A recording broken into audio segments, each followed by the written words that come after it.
The twin suns of Zithra glowed softly over the royal city of Vareth, where silver towers rose high above shining blue lakes. The alien empire was proud and ancient, known for its wisdom, beauty, and power. Yet behind its golden walls a quiet storm was growing. The people whispered that their empire was weakening. Rivals gathered fleets along their borders. Trade routes were collapsing. The queen needed new allies, or her world would fall. Queen Arathia of Zithra sat upon her throne made of crystal, her tall figure wrapped in dark silver robes. Her eyes glowed softly with royal light, a mark of her kind. Around her, the Grand Council argued endlessly. Some wanted to make peace with the Veiled Dominion, others wanted to prepare for war. But all agreed on one thing: they needed new allies from beyond their part of the galaxy. That was when the human arrived. He came with no grand escort, no fleet, no army, just a single small ship that descended quietly into the palace courtyard. The guards were ready, curious, and cautious. When the ramp lowered, they saw a tall man in a black uniform step out. His hair was dark, his skin slightly pale from space travel, and his eyes, cold gray like a storm before lightning. He walked with calm confidence, as if the palace of an alien empire was just another corridor. His voice was even when he spoke, carrying a strange accent. "I am Commander Ethan Vale, representing the Human Alliance of Earth. I come in peace, seeking mutual understanding." The guards exchanged confused glances. Humans were new to the galactic scene. Most species still called them a young race, one that had barely begun to explore the stars. Few took them seriously. Inside the throne hall, the queen studied the human carefully. "A representative from Earth," she said, her voice calm but curious. "You are far from your home, Commander. Tell me, why do humans seek us now?" Ethan met her gaze without fear. "Because we've been watching," he said, "and because the galaxy is changing faster than anyone wants to admit." His words carried a strange weight. The queen noticed it. He wasn't a smooth diplomat like those from other worlds. He spoke plainly, directly, as if every sentence came from someone who had seen more than his age allowed. Some of the council members laughed quietly. One, a tall alien with 4 arms, stepped forward and sneered. "Your kind has barely left its home system," he said. "What could you possibly offer the Zytheran Empire?" Ethan didn't answer right away. He only said, "Protection, and friendship that doesn't break under pressure." The queen leaned slightly forward. "You speak boldly for one man standing alone before a throne." Ethan gave a small smile. "Where I come from, Your Majesty, one person standing for something right is never truly alone." There was silence. For a moment the queen almost smiled, but before she could speak again, the hall doors burst open. A masked figure charged inside, carrying a hidden blade that shimmered with poison light. The guards shouted. The queen began to rise, but Ethan was faster. In one smooth motion, the human reached behind his coat, drew a small weapon that looked ancient and simple compared to alien tech, and threw it with precise aim. The spinning blade hit the assassin's arm before he could reach the queen. The weapon clattered away, and Ethan crossed the distance in seconds. He tackled the attacker, twisted his arm, and disarmed him with movements that seemed more like instinct than training. The guards surrounded them, stunned by how fast it had happened. The queen rose fully now, her calm voice filling the hall. "You came to my court as a guest," she said slowly, "and in moments you saved my life." Ethan stood up straight, breathing calmly. "Reflex, Your Majesty. Where I'm from, you learn to move before you think." The queen looked at him carefully. Something in his eyes made her feel both cautious and curious. For a moment, when the light had struck his face during the fight, she thought she saw his pupils glow faintly, not with any implant, but with energy. It vanished as quickly as it appeared. Later, in her private chamber, Queen Arathia spoke with her advisor. "He moves faster than any Zytheran warrior," she said softly. "And his mind. There's something disciplined about him." "I can't explain it," her advisor frowned. "He is human. A deathworlder, they say. Their world is dangerous, filled with storms, fire, and predators. Maybe their bodies evolved to react that way." "Maybe," said the queen, still thoughtful. That evening she invited Ethan to dine in the royal hall. The long table was filled with glowing food, strange to human eyes but fragrant and beautiful. Ethan tasted each dish carefully, respectful of alien custom. He spoke little, listening more. The queen found that unusual. Most ambassadors tried to impress her with words. This one impressed her with silence. At one point she asked, "Commander Vale, do humans always act alone when visiting empires?" Ethan smiled faintly. "Not always, but sometimes it's safer. The fewer ships you show, the fewer enemies you attract." Her lips curved in a small smile. "You speak like someone who has seen war."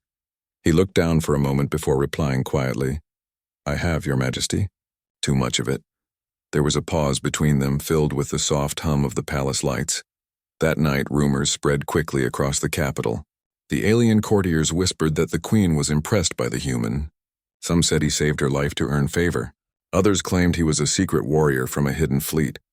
None could prove it, but all were curious. Meanwhile, Ethan stood alone on the balcony of the guest quarters, looking out over the alien city. The lights of Vareth shimmered like stars fallen to the ground. He spoke softly to no one. "I didn't come here to fight," he said. "But if it comes to that, I'll be ready." The wind carried his words away, but if anyone had listened closely, they might have heard something beneath his calm tone, a strange hum, like energy pulsing faintly from beneath his skin. The next morning, the queen called for him again. She wanted to walk with him in the royal gardens, where trees grew tall with glowing leaves. They spoke about many things: Earth's oceans, Zythera's history, and the challenges of ruling during uncertain times. At one point, she stopped walking and said softly, "The galaxy thinks your people are weak, that you are too young to matter." Ethan looked at her and smiled faintly. "That's fine, Your Majesty. They can keep thinking that until it's too late." The queen's eyes glowed brighter. "And what happens when it is too late?" He turned his gaze toward the horizon, where the sky burned softly with twin suns. "Then," he said quietly, "they learn what humans are truly capable of." A silence followed. The queen felt a strange chill, a mix of respect, curiosity, and something close to admiration. That day, the royal court began to whisper a new name for the human guest. They called him the Silent Storm. None of them yet knew that one day, this quiet human would stand between their world and destruction, and that the Queen of Zythera herself would see his true power with her own eyes.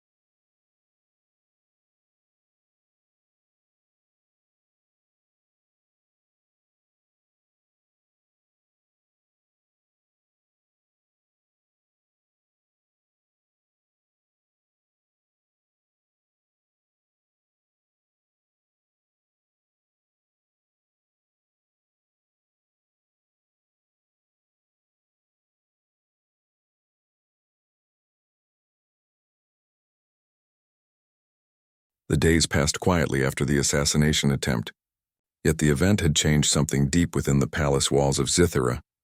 Every noble, every soldier, and every servant now spoke of the human visitor, the one who had saved their queen with impossible speed. Some called him brave. Others whispered that he was dangerous, but the queen herself remained calm and thoughtful. She had seen the truth in his eyes when he fought. Ethan Vale was not like the others who came seeking power or glory. There was a depth in him, a quiet strength that came not from pride, but from something far older and heavier. One morning, Queen Arathia called for Ethan. He met her in the Hall of Stars, a long chamber where the ceiling shimmered with the image of the galaxy above them. She stood beside the projection, looking at the stars her empire once controlled. "Zythera used to rule these systems," she said softly. "Now many are gone. Some rebelled, some were taken, and some simply left us. Do you know what it feels like to watch your world shrink?" Ethan stood beside her. "Yes," he said simply. "On Earth we almost destroyed ourselves once. We learned what it means to lose everything." The queen turned her head, studying him. "Yet your people recovered." "We did," Ethan replied. "We had to.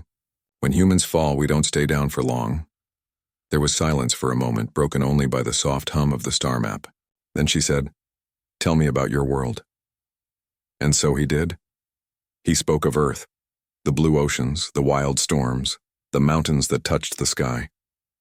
He told her how his ancestors survived freezing winters, burning deserts, and endless wars. how they learned to adapt, to endure, and to fight for each other. Every child on Earth grows up knowing, he said quietly, that life is not easy. The world doesn't forgive weakness, but it teaches strength. The Queen listened carefully. No diplomat had ever spoken to her like that. They always talked in grand words, always promising power or wealth. But Ethan spoke with honesty. His words carried the sound of truth. When their talk ended, she asked him to stay as a guest in the palace longer. "You are different from the others, Commander Vale," she said. "I would understand your people better." He bowed his head slightly. "Then I will stay, Your Majesty." Days turned into weeks. The human and the Queen began to share more time together. They walked through the royal gardens at dawn, discussing philosophy, history, and leadership. The Queen found that Ethan never tried to impress her. He spoke simply, yet every word seemed meaningful. Once during a quiet evening, she asked him, "You never told me what your rank truly means, Commander." "Commander of what?" He smiled faintly. "Once I commanded soldiers. Now I command only myself. You were a warrior." "I still am," he said softly. "But now I fight differently. I fight for peace." The Queen was silent for a long moment. "You sound like someone who has seen great loss." "I have," he said, his voice low. "But loss teaches. It reminds us what truly matters." She could feel that behind his calm tone lay a lifetime of pain and strength. Something in her heart began to change. She had met thousands of beings, kings, and generals, but never someone like this. Meanwhile, the Queen's council grew restless. The alien nobles did not trust the humans' growing closeness to their ruler. One counselor, Lord Virek, spoke sharply during a meeting. "Your Majesty," he said, "this human grows too close. He has no royal blood, no noble house, no standing in the galactic courts. It is improper." The Queen looked at him with calm authority. "He saved my life when your guards failed to act. His courage speaks louder than bloodlines." Lord Virek bowed, but his eyes were filled with hidden anger. "He is still an outsider, my Queen. The people will not understand." "The people will understand," she said quietly, "when they see what kind of heart a human carries." That night, during a storm of purple lightning over the palace, the Queen walked the balcony alone. The thunder rolled across the mountains and the wind carried cold rain. She saw Ethan below, standing in the courtyard watching the storm. She walked down to meet him, her silver robe glowing faintly in the lightning flashes. "You should be inside, Commander," she said. He smiled. "I like storms. They remind me of home." The Queen raised her head toward the sky. "They frighten most people here." "They shouldn't," Ethan said softly. "A storm is just power waiting to be understood." Their eyes met through the falling rain. The Queen felt her heart beat faster. For the first time in years, she felt something she hadn't felt since her youth, a quiet warmth she couldn't explain. "Your world must be full of storms," she said. "It is," Ethan replied. "But sometimes it's the only way life grows stronger." In the days that followed, the Queen made an unexpected decision. She called the council again and announced it before all of them. "I will unite our people with Earth," she said clearly. Through alliance and through marriage. The hall erupted in shock. Voices rose, arguments began, and disbelief spread through every corner of the court. "Marriage?" cried one of the ministers. "To a human? Your Majesty, this is unthinkable." Another shouted. The Queen stood proudly. "Enough, my decision is final. I have seen in Commander Vale something greater than bloodlines and titles. He represents the courage and honesty our empire has forgotten." When Ethan heard the news, he was speechless. He met the Queen privately in her chamber that evening. "Your Majesty," he said, "this will bring you trouble. Many will turn against you." She looked at him calmly. "Then let them. I would rather stand beside someone true than rule beside liars." He tried to argue again, but her gaze silenced him. Finally, he said, "If you are certain, then I will not refuse. But I swear this, Queen Arathia. If I become your husband, I will protect you with everything I have." Her expression softened. "I know," she whispered. The wedding took place beneath the twin suns of Zethera. Thousands gathered in the capital square to witness it. The Queen wore robes of light, glowing softly like a living star. Ethan stood beside her in formal armor of dark silver, simple yet elegant. Some in the crowd cheered. Others whispered. Across the galaxy, rulers and nobles mocked the union, calling it foolish and desperate. But when the vows were spoken and the Queen took his hand, the air seemed to change. The twin suns shone brighter, and the palace crystals reflected a light so strong it covered the city in gold. As they walked down the steps together, the Queen whispered, "They will not understand." "Ethan," he smiled slightly, "they don't have to. They just have to watch." Later that night, from the palace balcony, the Queen and Ethan looked over the glowing city. The people below were still celebrating. "I do not know what fate holds for us," she said softly. He turned toward her. "Whatever it is, we'll face it together."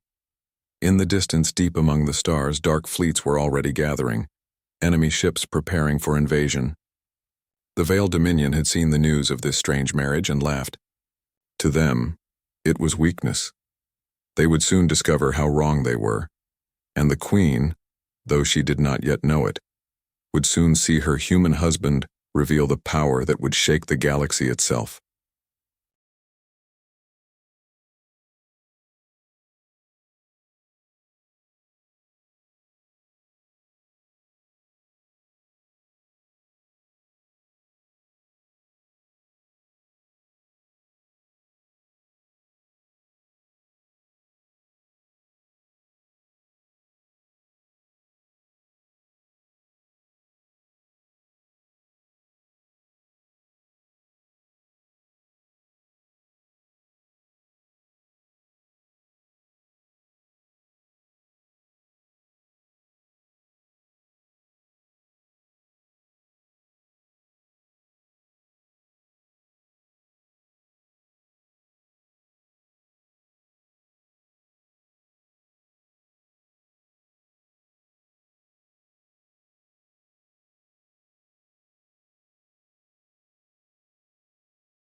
Weeks passed after the grand wedding of Queen Arathia of Zythera and Commander Ethan Vale of Earth. Across the galaxy, the news of their marriage spread like wildfire. Some worlds sent polite congratulations, others mocked it openly, calling it a foolish alliance between a once great queen and a weak unknown species. The Queen ignored their words. She had made her choice, and in her heart she knew it was right. Ethan was not like any being she had ever met. His calm strength, his loyalty, and the strange stillness in his eyes gave her comfort. When she stood beside him, she felt that no danger in the stars could break her will. But far away, in the black void between star systems, danger was already moving. The Veiled Dominion, a ruthless war empire that thrived on conquest, had taken notice of Zythera's new union. To them it was weakness. Their spies whispered, "The Queen has married a human, a primitive. The time to strike is now." Soon the vile fleets began to move. Dozens of massive warships shaped like dark wings left their homeworlds and started a silent march toward Zythera. In the royal palace, the Queen stood at the grand window of her chamber, watching the stars. The air was cool and quiet, but her heart was uneasy. She turned as Ethan entered the room wearing his dark uniform. "You can feel it too," he said softly. She nodded. "Something is coming. I have sent messages to the Galactic Council for aid. So far, no one has answered." "They won't," Ethan said firmly. "They fear the Veil, and they don't respect Zythera anymore. They think you're weakened because you married me." The Queen frowned. "Then what can we do?" Ethan's gray eyes met hers. "We prepare, and we fight." 2 days later, the first report arrived. A small Zytheran outpost at the edge of their territory had gone silent. Then another, and another. By the third day, the enemy fleet was confirmed, over 100 Vile warships heading straight for the capital system. The council gathered in panic. Voices shouted across the hall, "They'll reach us in less than 5 cycles. We can't face them alone. Call for help. Send messages to every ally." The Queen raised her hand, silencing them. "Enough," she said firmly. "We will stand our ground. Zythera has faced worse before." Lord Virek, the head counselor, stood angrily. "We cannot rely on words of courage, Your Majesty. Our fleet is old. Our soldiers are unprepared. And this," he pointed at Ethan, who stood quietly beside the Queen, "this human cannot save us." The hall went silent. All eyes turned to Ethan. He looked around the room calmly, his voice quiet but powerful when he spoke. If the Veil want a war, they'll get one. But I warn you, don't mistake silence for weakness, Virek sneered. Big words from one man. Ethan's gaze hardened. One man is all it takes to start something that never ends. After the council meeting, the Queen followed him out into the open courtyard. The air smelled of rain. You shouldn't have spoken to them like that, she said softly. I spoke the truth, he replied. They need to understand what's coming. She looked at him, worry in her eyes. Do you really think we can stand against the Veil? He didn't answer right away. Instead, he pulled a small device from his wrist and looked up at the sky. The device glowed faint blue. I think, he said quietly, it's time I make a call. That night, Ethan stood alone on the balcony of the highest tower. The Queen watched from behind as he pressed his hand to the communicator on his wrist. His voice was calm but cold. This is Admiral Ethan Vale. Authorization code, Aegis Protocol. Reactivate all silent networks. Confirm Earth Command receipt. There was a long pause. Then from the device, a deep voice replied, Admiral Vale confirmed. Project Aegis online. The fleet is standing by. The Queen stepped closer, her voice soft but filled with awe. Admiral? Ethan turned to her, his face serious. It's time you knew. I wasn't just a commander on Earth. I was part of something bigger. A defense project kept secret even from our allies. Humanity's shield against the unthinkable. Her eyes widened. You mean, there's a human fleet? He nodded. Hidden in the dark between stars. We never showed it to anyone because we knew. Someday someone out there would come for us. Or for someone we care about. She stepped closer, her voice a whisper. And now they're coming for me. Ethan looked into her glowing eyes. For you, for us. And they're about to learn what humans do when you threaten what we love. By the next sunrise, the Queen's palace had become a fortress. Soldiers moved through the halls, ships were armed, and defenses were raised. Yet despite the preparations, fear filled every heart. In the control chamber, reports flooded in. Vial ships breaking through the outer colonies. Zithran fleets being overwhelmed. The Queen stood beside Ethan as holographic screens showed red dots spreading across the map like fire. We've lost communication with 3 sectors, said the defense officer. Our fleet can't hold them much longer. Ethan's tone was calm, almost too calm. Tell them to retreat toward the capital. The rest is about to change, the Queen turned to him. Change? What do you mean? He looked up at the ceiling as the lights flickered slightly. Wait for it. Then the sky above Zythera screamed. Massive shadows appeared among the clouds. Dozens of colossal ships sliding out of the void like ghosts. They were black, angular, and silent, bearing the emblem of Earth. A blue sphere surrounded by silver wings. The entire planet watched as the fleet emerged from hyperspace. Humanity's hidden armada. The Aegis Defense Force, a power the galaxy had never seen before. The Queen gasped softly. You called them. Ethan smiled faintly. I told you. We don't fight alone. The Veil fleet arrived moments later. From orbit, they opened fire. Lances of energy striking the upper atmosphere. But the human ships moved with terrifying precision. Their weapons glowed white-hot, their formations flawless. The first wave of Vial destroyers was gone within seconds. The sky lit up with explosions that could be seen from the palace. In the Royal Command Center, the Zithran officers watched in stunned silence. Those human ships. They're fast coordinated, it's like they can read each other's minds. They're tearing through the Veil like paper. The Queen turned to Ethan, who was now standing tall at the center console, his voice crisp and commanding. Aegis Command, this is Admiral Vale. Form Battle Line Delta 9, protect the Queen's world. No civilian losses. The human officers on the screens responded instantly. Acknowledged, Admiral. For Earth. For Zythera. The Queen watched him, her heart pounding. In that moment, she didn't see just her husband. She saw a leader of legends. His calm voice carried authority that even the Zithran generals obeyed without question. Outside, the night sky turned into a battlefield of fire and light. Hours later, when the first wave of the invasion had been destroyed, silence fell again. The Vial fleet had retreated into deep space, leaving behind wreckage and shattered pride. The Queen looked out from the balcony, the horizon still glowing with faint embers from fallen ships. She turned to Ethan. You planned this. You knew they would come. He nodded quietly. The galaxy always tests what it doesn't understand. She stepped closer, her voice soft.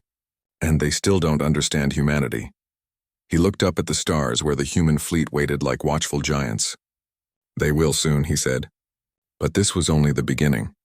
The Queen felt a strange mix of pride and fear. For the first time she realized that the man she had married, the quiet human, was far more than she had imagined. The galaxy would never again laugh at Earth, because now it had seen a glimpse of what humans truly were.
The great halls of the Zarian palace trembled that night.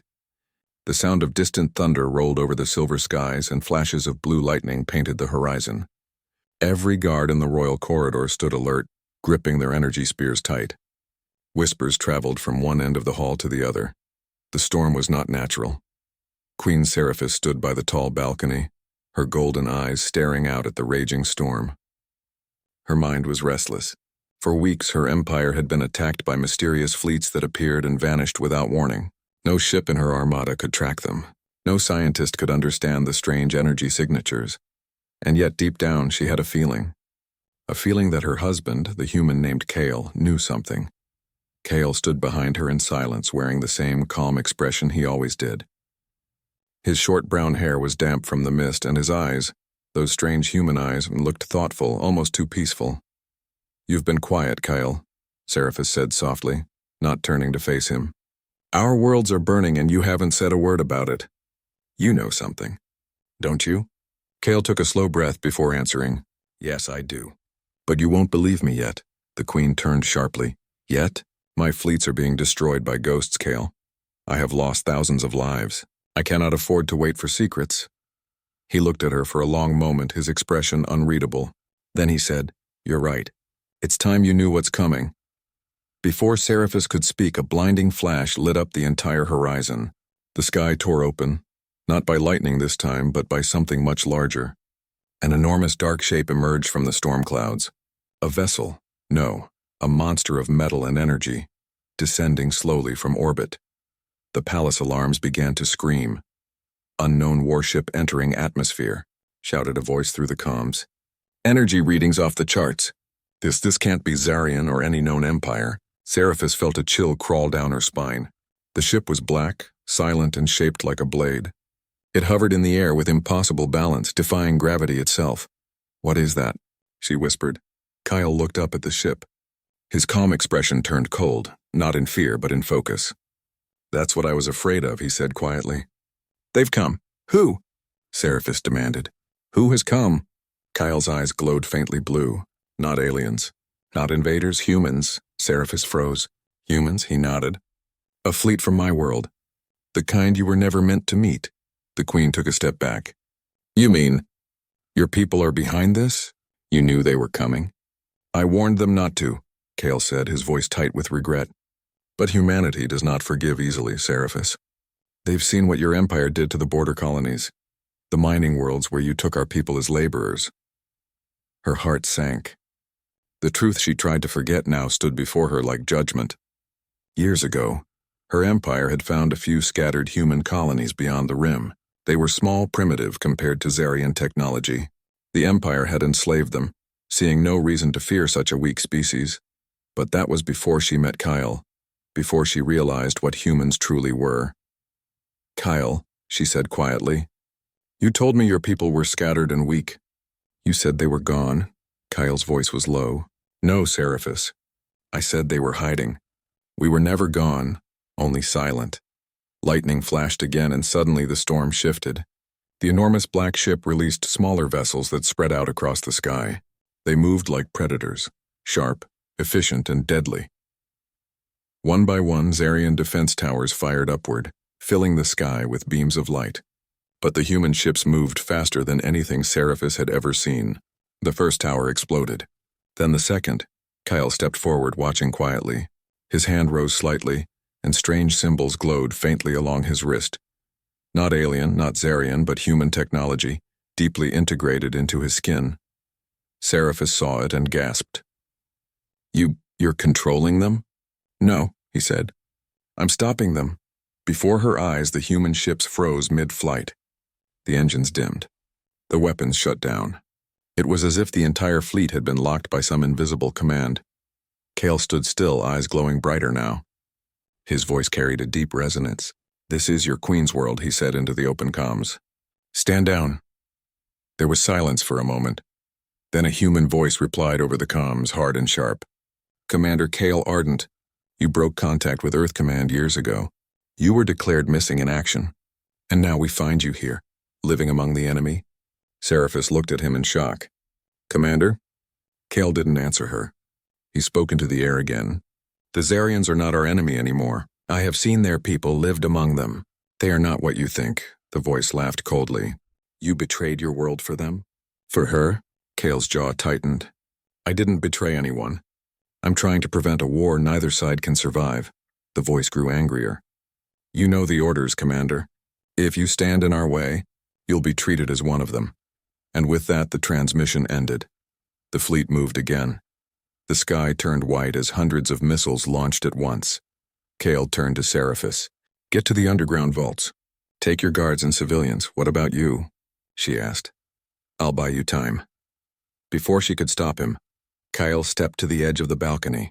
His body shimmered with a faint energy field and his voice grew firm. Seraphis, whatever happens next, remember what I said. Humanity isn't cruel, just protective. They fear what they don't understand. Then he jumped, he fell through the air, his armor forming around him in mid-fall, plates of dark silver and blue light snapping into place, covering his body like living metal. He hit the ground like thunder. When the dust cleared, Kale stood tall in full combat armor, a human warsuit that glowed with the strength of a dying star. His eyes burned blue beneath the visor. Above, the human fleet opened fire. Below, the Zarian defenses rallied, and between them stood one man. The human who had once married the alien queen, now revealing what he truly was. A weapon. A commander. And perhaps the only bridge left between two powerful worlds on the edge of destruction. The storm roared louder, echoing across the galaxy. The true power of humanity had been revealed, and the alien queen watching from above felt both fear and awe.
The sky over Zarya Prime, the capital of the Zithran Empire, burned with fire and energy. The storm had passed, but the battle was far from over. Hundreds of enemy ships, the forces of the Veil Dominion, still hung in orbit, their weapons glowing red in the cold darkness of space. Below, the city was alive with activity. Soldiers and engineers moved through the streets, preparing defenses and tending to the wounded. Citizens watched from windows and rooftops, fear and hope flickering in their eyes. All of them remembered the day the human, Kale Vale, had married their queen. Few had believed in his power then. Now none doubted it. Queen Seraphis stood atop the palace balcony, her silver robes blowing in the wind. Beside her, Kale's armor glowed faintly under the twin suns' light. The human had changed since the first day he arrived in her court.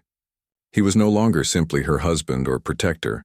He was a force of nature, calm and precise, yet unyielding. "Kyle," Seraphis said softly, "they've underestimated us for the last time." Kyle nodded. "They thought we were weak, that Zithir could be broken. But humans, we don't give up. Not for ourselves, not for those we care about." "Then show them," Seraphis replied.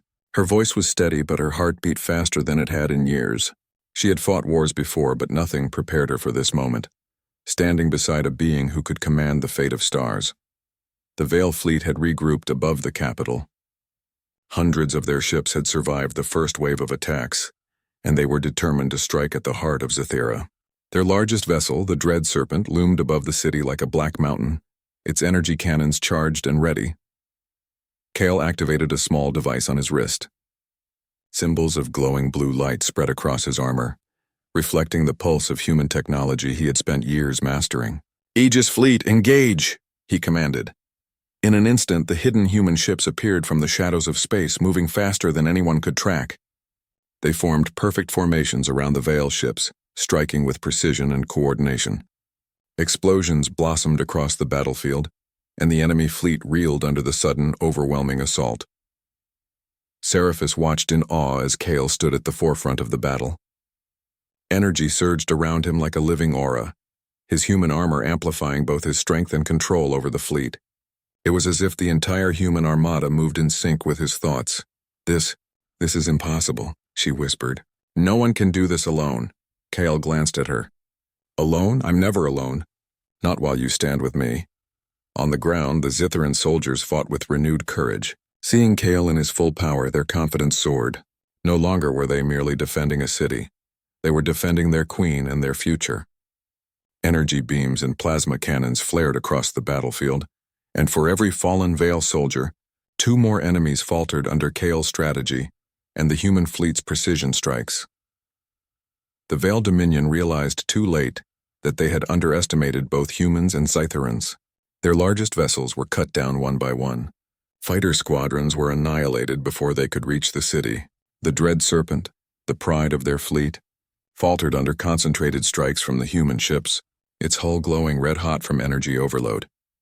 Kale moved among the chaos like a shadow of order, directing both humans and Zithirans with absolute precision. At one point, Seraphis watched him leap from one command post to another, striking down enemy drones with his armored fists, his movements faster than the eye could follow. Her heart pounded. This was no longer a human of legend. It was a human who had become the embodiment of hope and power, a protector for an entire civilization. Hours passed, and the battle raged into the night. The city had suffered minor damage, but thanks to Kale's leadership, casualties were minimal compared to what had been expected. The Veil Dominion was forced to retreat. The Dread Serpent exploded in a brilliant cascade of fire, its wreckage scattering across space. In the silence that followed, Seraphis finally allowed herself to breathe. She looked at Kale, standing on the balcony beside her, his armor glowing faintly as if alive. "You did it," she whispered. Kale shook his head. "We did it." He gestured toward the human fleet that now hovered just beyond the city's atmosphere. "They fought for you. They fought for Zithira, and they fought for what humanity believes in, protecting those who cannot protect themselves." Seraphis reached for his hand. "I underestimated them," she admitted. "And I underestimated you." Kale smiled faintly, a rare warmth in his eyes. "You underestimated humans, yes, but never again." In the following days, the city celebrated. The surviving Zitharan soldiers and citizens lined the streets, cheering for both their queen and the human who had saved them. Stories spread quickly of Kale Vale, the human who had commanded a fleet alone and defeated an empire thought unbeatable. The queen stood in the central square, Kale at her side. The people looked up at him, eyes wide with awe and respect. This human, she said loudly, her voice carrying across the crowd, came from a distant world. He could have been like the others, weak, insignificant, unknown. But he chose to stand with us. He chose to fight for Zythera when no one else would. The crowd erupted in cheers. For the first time, the name human carried not mockery or doubt, but honor and respect. Meanwhile, Kale received messages from Earth. Leaders and commanders from his homeworld praised his actions. The Aegis fleet had proven itself, and humanity's place in the galaxy had changed forever. Earth was no longer a minor player. It was now a force to be reckoned with, a civilization capable of protecting itself and allies alike. Kyle turned to Seraphis. "The galaxy will never forget this day," he said. "And they will never forget humanity's power." The Queen nodded. "And they will never forget you, Kale. Not as a human, not as a soldier, but as someone who saved my people." "Someone who saved me." Kale's expression softened. "I didn't do it for fame or glory. I did it because it was right. Because you were worth it, and because Zythera's people deserved a chance to survive." In the weeks that followed, the Veil Dominion retreated completely. Their fleets were shattered. Other galactic powers who had once dismissed the humans as weak and primitive now sent envoys to Zythera, offering respect, alliances, and cautious friendship. The Queen's decision to marry a human, once mocked, was now celebrated as a masterstroke of strategy and foresight. Kale stood on the balcony, watching the twin suns rise over the city. The streets below buzzed with life. Zythera had survived, the people had survived, and humanity had revealed its true strength to the stars. Seraphis approached him, her hand resting lightly on his armored shoulder. "You've changed everything, Kale," she said softly. "Not just for Zythera, but for the galaxy itself." Kale glanced at her, eyes glowing faintly in the morning light. "We've changed everything together." The Queen smiled, a proud and gentle smile, and for the first time in her long life she felt completely certain.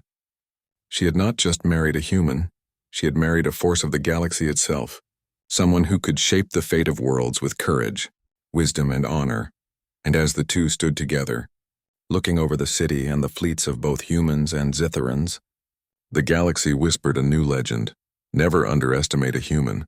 And for the first time, the words were not just a warning, they were truth.